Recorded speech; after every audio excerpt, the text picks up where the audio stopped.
sorry! No! Come back here! I swear I'll kill you if you hurt Alice! Do you hear me? Come back here! He had Alice, and he wanted the manuscript because he thought it held some magical power. But I had no manuscript to give him. I had to get back to Barry and figure out my next move.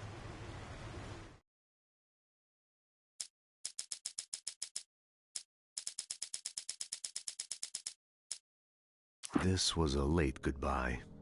13 years after I'd gotten my revenge, it had finally caught up with me. It had been a long time to bear the pain.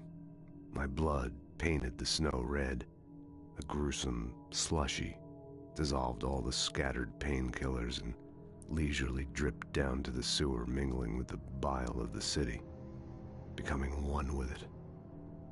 I can see them now, my wife and my baby. Honey, I'm home.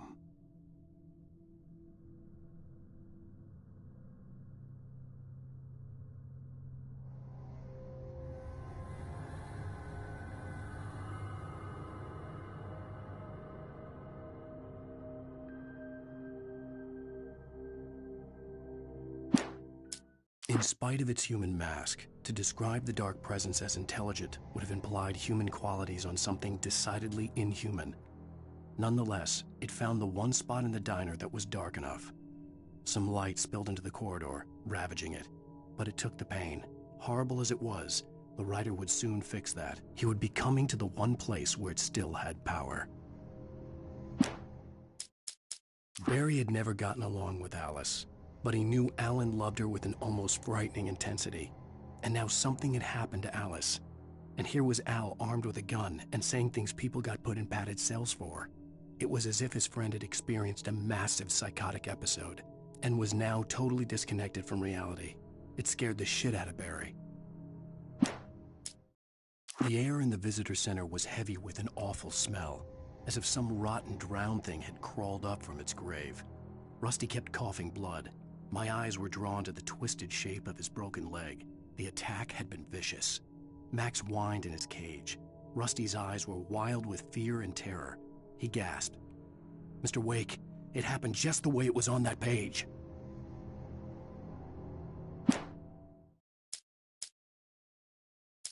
In that last instant of consciousness, Rusty thought about Rose. He was older than she was.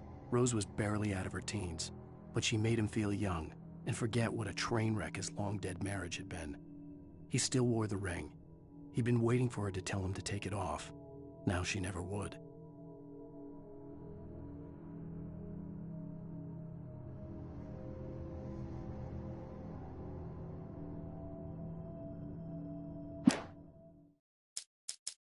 Agent Nightingale didn't want to be in Bright Falls. These little communities revolted him, and he didn't like the trees or the coffee. He now knew that impossible horrors lurked behind the storefronts and smiles. He desperately wanted to turn the car around and just drive until he passed out or ran out of road and booze. But he had a job to do. He had a rider to catch, at any cost.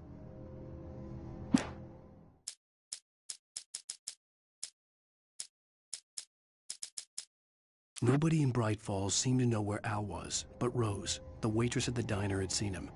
From what Barry could tell, Al pretty much fell off the face of the earth when he left the diner. Rose was just the kind of fan that Al hated, but she really tried to help. She was smart too, knew a lot about what was going on in the town, knew a lot about Al, even knew who Barry was. Barry liked her. That was no big surprise. When it came to women, Barry and Al rarely saw eye to eye. Rose knew that Rusty was in love with her, and she liked him too. She liked him a lot. He taught her to dance, and life had certainly taught her the value of a man who was gentle. He treated her well, made her smile, made her feel good. But Rusty wasn't the prince of her dreams, and that tended to underline the unbearable truth. She was no closer to that Hollywood magic than he was. On more than one occasion, Alice had tried to explain to me how it felt to be afraid of the dark. To her, darkness wasn't simply the absence of light, but something more tangible than that. It was something you could touch and feel. Worse than that, it was something with a mind of its own, something malicious and malign. For her, things changed when they were wrapped in darkness. They turned into something else, something foreign, and nothing was safe or innocent anymore. I'd never really understood what she meant, until now. I turned the corner, afraid of what the flashlight's beam might reveal. Suddenly, a roughly painted symbol of a torch glowed in the light. Behind it, hidden by a rock, sat a battered metal trunk. It was here for a reason, packed with supplies, batteries, flares, ammo, things you need to make it through the darkness of the night. Something left behind by someone who knew what I knew, and more. At the last instant, I changed direction and threw myself down. The axe splintered the trunk of a tree. I stumbled into the pool of bright light. My lungs burned. I was too exhausted to move. I tensed as I waited for the killing blow, but it never came. I raised my head. Nothing moved in the darkness beyond. For the moment, bathed in the cold light, I was safe.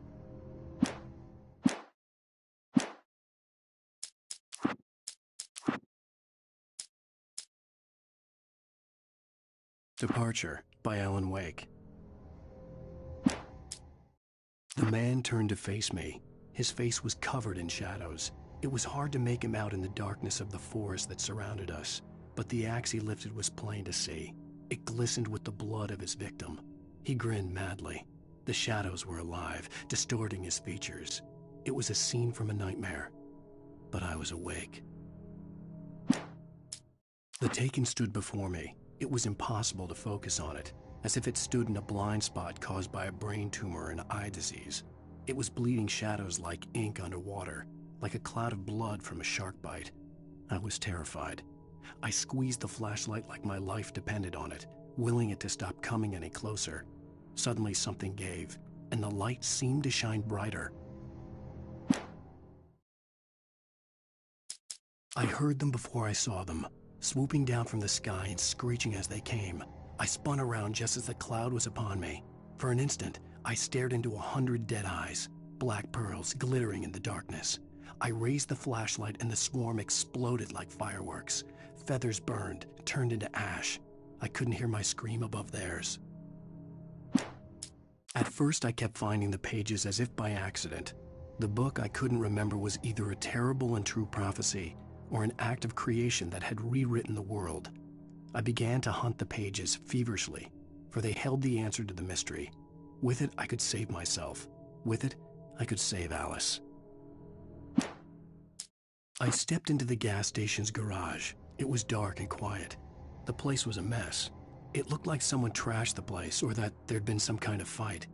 Light spilled into the room through an open door at the back, and I made my way toward it. Without any warning, I was blinded by a bright light. An old portable TV on the shelf had come alive by itself. Impossibly, I could see myself on the screen, talking like a madman. "The cabin on Cauldron Lake?" she asked. The sheriff looked at me suspiciously. The early morning light flooded through the office windows. I would probably never have gotten out of the woods alive without her help, but I couldn't tell her the truth of what I'd faced the previous night. She'd think I was lying or crazy. She'd lock me up, and she wouldn't help me find Alice. Stucky spat on the garage floor and tried to shake the cobwebs from his head. Ever since the couple never showed to pick up the keys, things had been fuzzy. Something, a feeling, caught his attention. Stucky looked up and stared as his brain tried in vain to process the horror before him.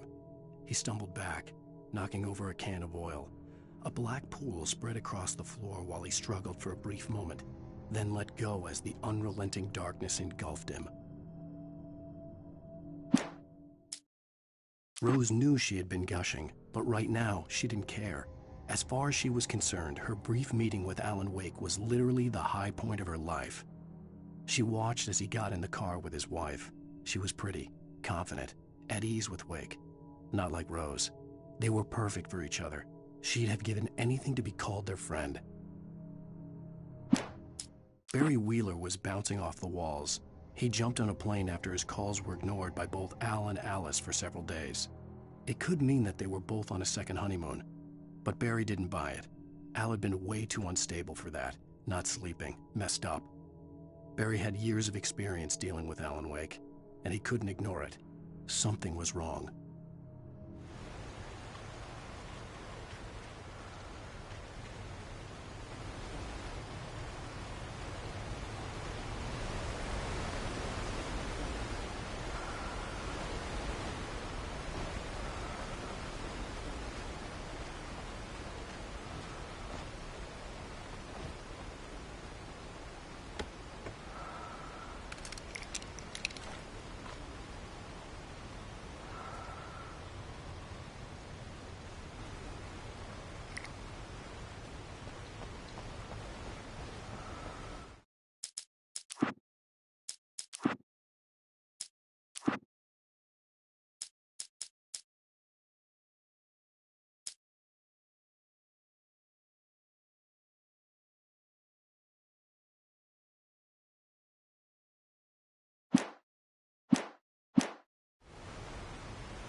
hurt like hell. I was stuck.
Sarah didn't care about the legal threats Wake's agent had made. She let Wake go without argument, because there was something about him she couldn't quite put her finger on, something that reminded her of her father. She didn't think Wake would hurt his wife. Then she thought about the way he waded into Hartman, that hair-trigger rage flaring up without warning.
The night had been one desperate situation after another. I was exhausted, and my body felt as though it had been chewed up and spat out. The flashlight was heavy in my hand, and each pull of the trigger sent a painful shock up my arm. But I was finally out of the woods and things were looking up. That's when I heard the chainsaw.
When Barry saw the darkness attack the visitor center, it made him a believer.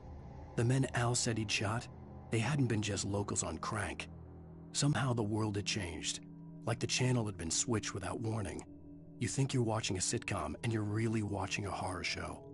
When the birds started attacking the cabin, Barry wasn't surprised, just terrified.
The logging site was a mess. The modular office had been pushed off the cliff. Deputy Thornton climbed up from the wreckage excited, breathing hard from the exertion. Nobody there. It's weird. Don't you think that's weird? Bored, Mulligan let out a mighty snort. Hell, it's always weird, Thornton. Just a question of sorting out what kind of weird it is this time around.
Beware of Widowmakers!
is a hazardous occupation.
Barry?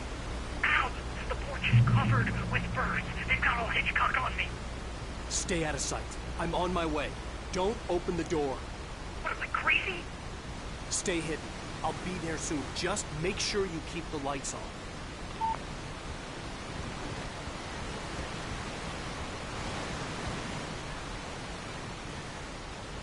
I still had to reach Barry at the cabin, but at least I was out of the woods.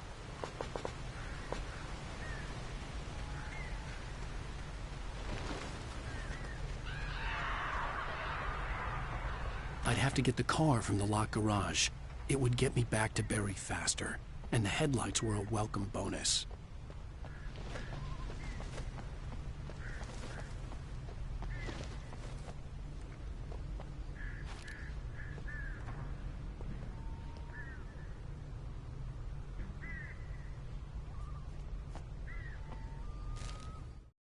The FBI agent's command froze me in place. I considered surrender. It was all falling apart anyway. I could give in, let someone else deal with it, but it felt all wrong. Call it instinct, his posture, the way he held the gun. He was no friend. Shots ringing in my ears, I leaped for the hole in the fence and stumbled into the darkness beyond.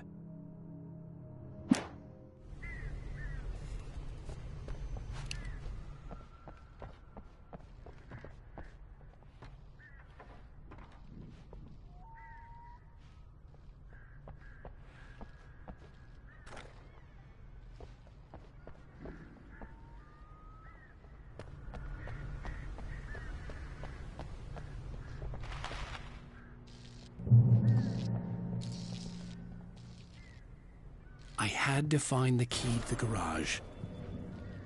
A story is not a machine that does what you tell it. A story is a beast with a life of its own. You can create it, shape it, but as the story grows, it starts wanting things of its own. Change one thing and you set off a chain reaction of events that spreads through the whole thing. The characters have to be true to themselves. The events need to follow a logic that fits the story. A single flaw and the magic is gone. The story dies. Alice dies. You can learn about nature and yourself.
The flare gun was probably the best weapon I could imagine against the dark things I was facing.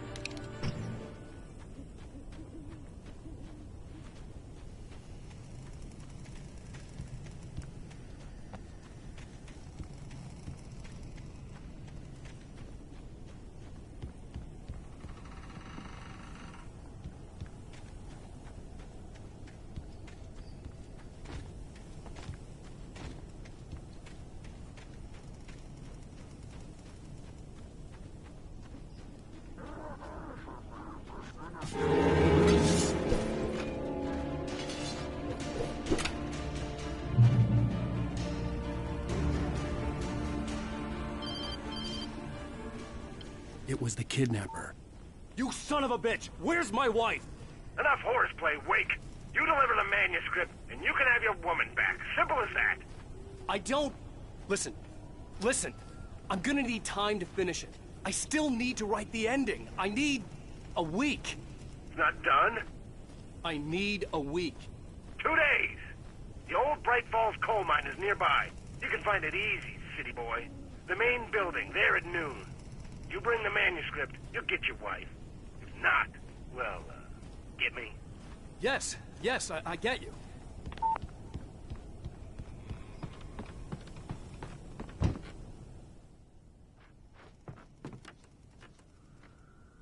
Welcome back to the show, folks. As promised, our very own Dr. Nelson has just parked his rear end in the studio. Doc, what's your Deerfest plan like? My plan? You make it sound a lot more organized than I ever seem to manage.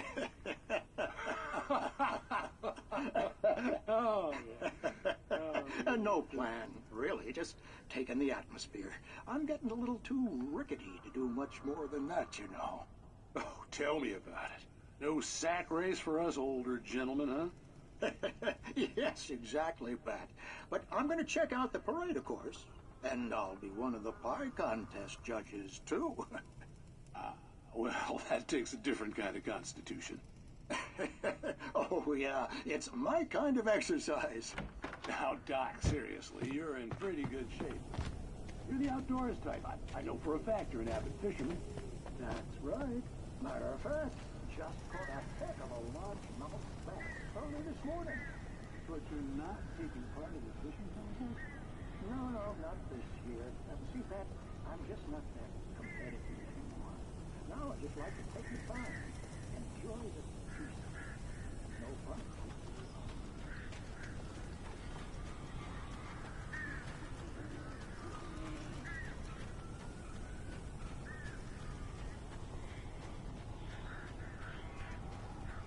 Barry had talked about birds over the phone.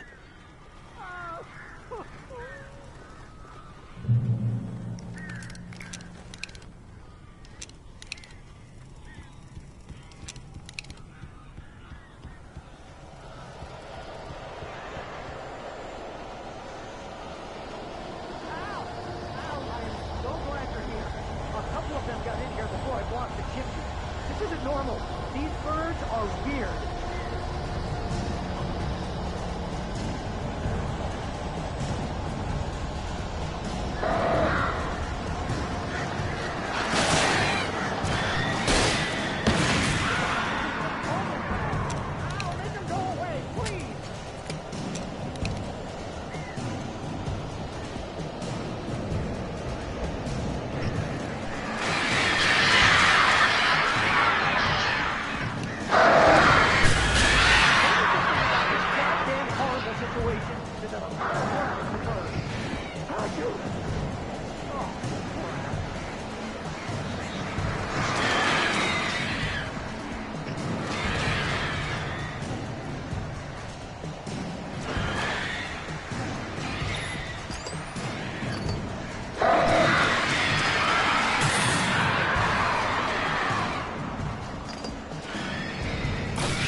Hey, Al.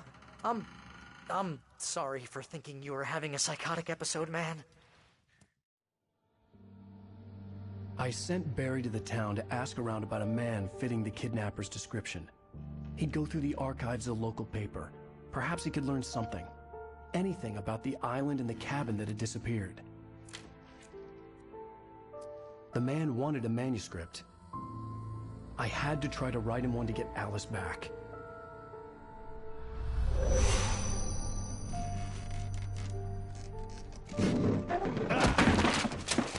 For me, the supernatural had always been nothing but a metaphor for the human psyche, a tool to use in writing fiction. Now, it was happening for real, and I couldn't put a single word on paper.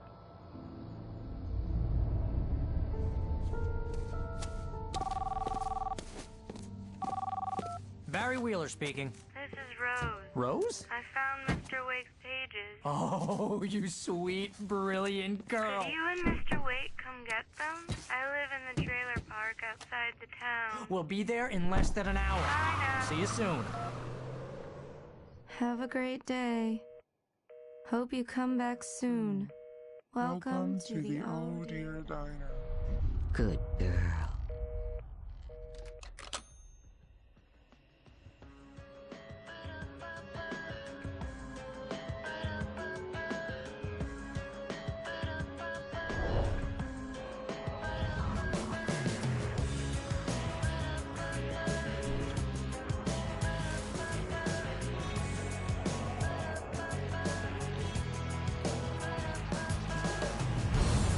Come here.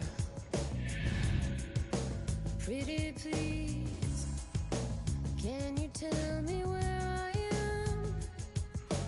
You want to say something?